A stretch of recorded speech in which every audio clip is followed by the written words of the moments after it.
In this series, I'm going to be tackling some of the most common questions about the infinite banking concept. I'm going to break down each and every one of these, not in a extremely long amount of time.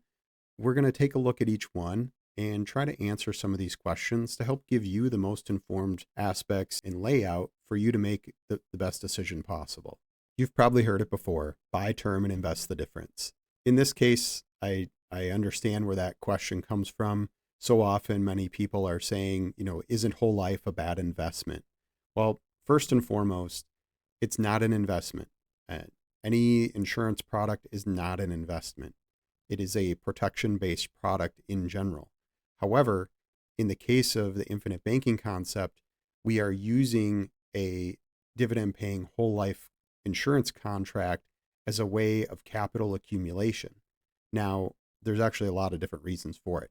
You have guaranteed growth, you have contractual access to liquidity within the contract, you have stable capital storage, you have consistent rates of return that are allowing for uninterrupted compounding, that have zero market volatility.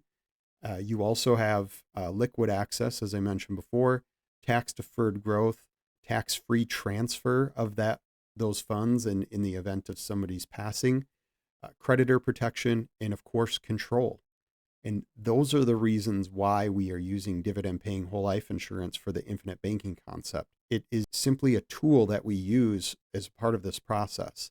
And one of the reasons that it's important that we use a process or a tool like this is because investments are going to fluctuate over time. And we need a system that's stable. We need something that we can store capital in and deploy that capital when it's necessary. And a lot of times, so many people miss the concept that this is actually about forming a foundation for the rest of our wealth. It's a foundation for the system or the control of the banking process so that we can still go do all the other things we were going to do. We can still go invest in the market if that's what we feel is necessary. We can still go invest in that business that we wanted to invest in the first place or something along those lines.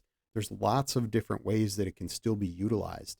But all too often, people are missing that in thinking this is simply whole life insurance with a stock company that has minimal levels of growth, et cetera. And that's simply not the case. In terms of vetting out the concept, this is the best tool to use for all those reasons I just cited earlier. So again, this is a scenario where we do have to rethink our thinking. And it's not a sales process. It's a process of controlling that banking process in our lives.